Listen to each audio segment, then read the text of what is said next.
शाहिद, आप हमें ज़रा बताइए कि आपकी इत्तलात क्या है? क्योंकि आपने पहले इसका ज़िक्र भी किया था।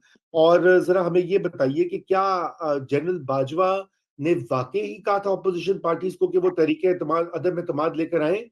क्योंकि उस वक़्त तो ये तासुर दिया था इन पार्टीज़ ने कि जी हम अपना जमहूरी और आईनी हक इस्तेमाल कर रहे हैं और एस्टेब्लिशमेंट न्यूट्रल हो गई है, कोट अनकोट, पीछे हट गई है। Shahid, over to you.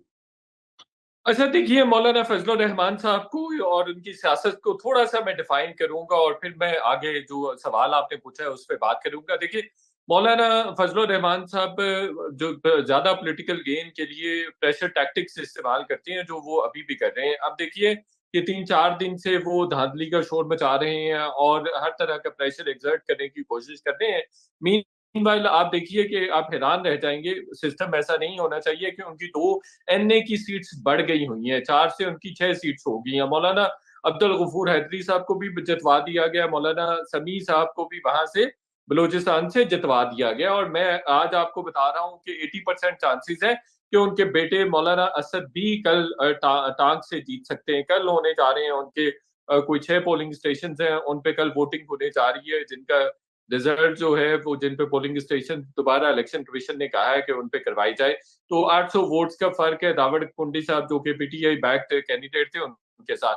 तो ये भी एक्सपेक्टेड है कि उनकी एक सीट बढ़ जाएगी। अच्छा, मौलाना साहब का नजर ऑलरेडी भी नजर आ रहा था कि उनके हालात खासे पतले हैं। उसकी बड़ी सारी वजूहात हैं। एक वजह तो ये भी थी कि जब इनको मिनिस्ट्रीज मिली और हमेशा से ये वतीरा रहा है। खैर मैंने कभी भी इस नैरेटिव को बाय नहीं किया है कि करप्शन की वजह से किसी भी सियासतदान को किसी भी तरह की सजा दी जा सकती है या अदरवाइज कोई करप्शन नहीं बहुत बड़ी रीजन होती है कि कोई नॉन डेमोक्रेटिक फोर्सेस किसी को पिनलाइज करें या उसको पनिश वगैरह करें, तो ऐसा मैं इस चीज पे बिलीव नहीं करता हूँ।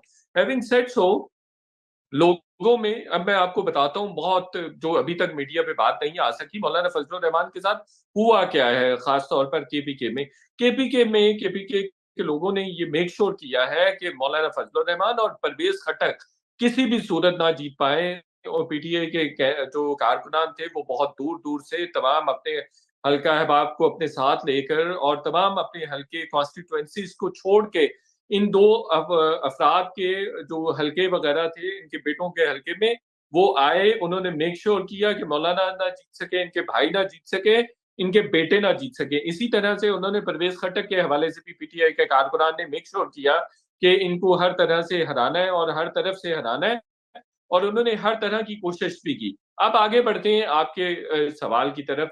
देखिए, जब इनको 26 मार्च को तमाम जो लीडरशिप थी, सियासी लीडरशिप थी, इनको बागला रोड पे एक मेस में इकट्ठा किया गया था, तो उसमें नजर उमी साहब जनरल बाजवा ने बल्कि ये कहा था कि इमरान खान साहब इस्तीफा देने के लिए तैयार हैं, आप अपनी नो कॉन्फिडेंस मोशन वापस ले लें और उसको आप उठा लें, तो फिर इस सूरत में वो इस्तीफा दे देंगे। तो उधर ही उसी मैच में 2-3 लोगों की तल्ख कलामी भी हुई जनरल बाजवा से। खालिद मकसी साहब हैं, बड़े शानदार और बड़े डिसेंट पॉलिटिशियन हैं, बलोचिस्तान से बात के सरबराह भी हैं।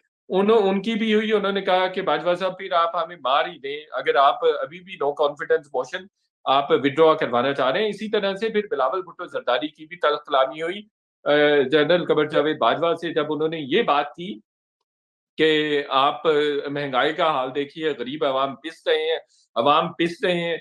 तो इस पे जनरल बाजवा ने बिलावल को कहा कि आप गरीब कहाँ हो गए हैं, मैं ये बात करूं या खालिद मकबूल सिद्दीकी ये बात करे, तो हम तो मिडिल क्लास हैं या लोअर मिडिल क्लास हैं, हम तो गरीब हो सकते हैं। आप तो जागीरदार हैं, आप तो फ्यूडल हैं और आप तो बड़े रईस आदमी हैं, तो आपको तो ये बात नहीं करनी चाहिए, आप तो किसी भी तरह से गरीब नहीं है। तो इस पे खैर बात थोड़ी आगे बढ़ी, तो फिर बिलावल ने ये तक कह दिया था कि I go public if you want let us table no confidence motion. तो हम पब्लिक में मैं चला जाऊंगा और मैं बता भी दूंगा। अच्छा, मैं बता दूं रजा साहब, उस मीटिंग में आसिफ जरदारी भी थे, मौलाना फजलुर रहमान भी थे, शहबाज शरीफ भी थे, ख्वाजा आसिफ भी थे, खालिद मकसी भी थे, बिलावल भुट्टो भी थे, इसी तरह से डॉक्टर खालिद मकबूल सिद्दीकी और दीगर भी जो सियासी लीडरशिप है उनके लोग भी वो लोग भी शामिल थे, या सादिक वगैरह भी उस मीटिंग का हिस्सा थे।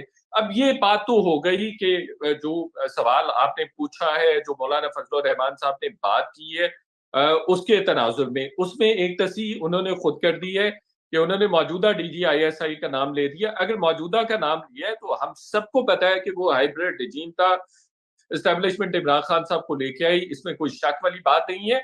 और फिर आपको याद होगा कि इससे पहले एक no confidence motion Imran Khan साहब के खिलाफ टेबल हुई थी, जिसको एस्टेब्लिशमेंट ने कामयाब नहीं होने दिया था और इमरान खान साहब के बंदे पूरे करवा दिए थे, बल्कि उनके अगेंस्ट वोट देना चाह रहे थे, लेकिन फिर भी इमरान खान साहब के बंदे वगैरह पूरे करवा दिया। जो कॉन्फिडेंस मोशन पेश हुई जब हफीज शेख साहब हार गए थे, तो उसमें भी इमरान खान साहब के घर जाने के, ये मैं मार्च 2021 की बात कर रहा हूँ, उसमें इमरान जी, खान साहब के घर जाने के चांसेस थे और बहुत सारे लोग वोट नहीं उनको देना चाहते थे, लेकिन उनको लाया गया था। फिर डॉक्टर आमिर लियाकत का भी आपको स्टेटमेंट याद होगा।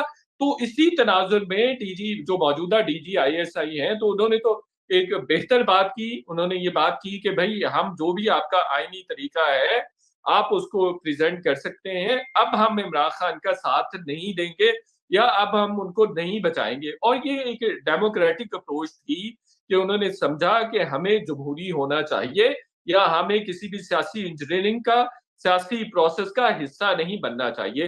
तो ये एक पॉजिटिव डेवलपमेंट थी, जिसको बहरहाल एप्रिशिएट किया जाना चाहिए। और एक और आम बात, मुझे इसमें भी कोई शक नहीं है कि जो तहरीके अदम एतमाद आई थी, ये तो ऑन रिकॉर्ड चीजें हैं, जो ऑन रिकॉर्ड।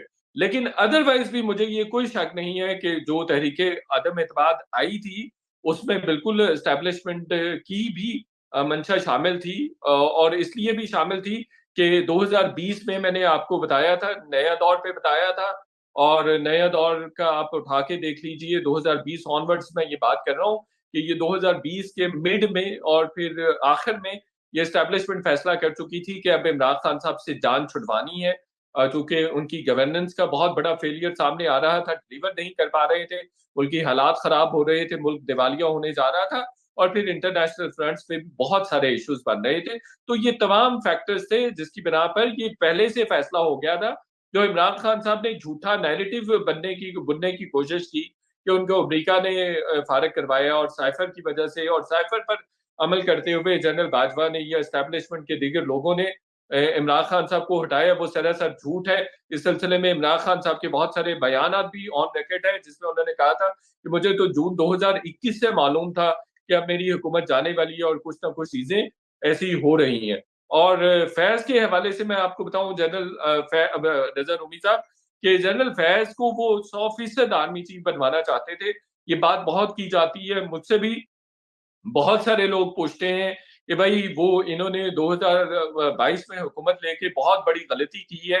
तो मैं बहरहाल इसको ज़ाती तौर पर इसको गलती बिल्कुल भी नहीं समझता हूँ, और मुझे 100% यकीन है कि जिस तरह से इमरान खान साहब ने DGISI, जो कि एक आर्मी का इंटरनल इश्यू था, इंटरनल पोस्टिंग थी, उसको मुतनाज़ा बनाने की कोशिश की। इसी तरह से उन्होंने इवन हुकूमत में ना होते हुए भी मौजूदा चीफ को मुतनाज़ा बनाने की उन्होंने हर मुमकिन कोशिश की। उन्होंने मेक श्योर करने की कोशिश की कि मौजूदा आर्मी चीफ जो है वो तैनात ना हो सके। तो अगर ये मौका उनको दिया जाता तो उन्होंने जनरल फैज को ही आर्मी चीफ बनवाना था, और उन्होंने और भी खराबियां पैदा करनी थी। और मैं हाँ, आपको एक और भी खबर शेयर शायद कर दूं। मैं आता हूँ आपकी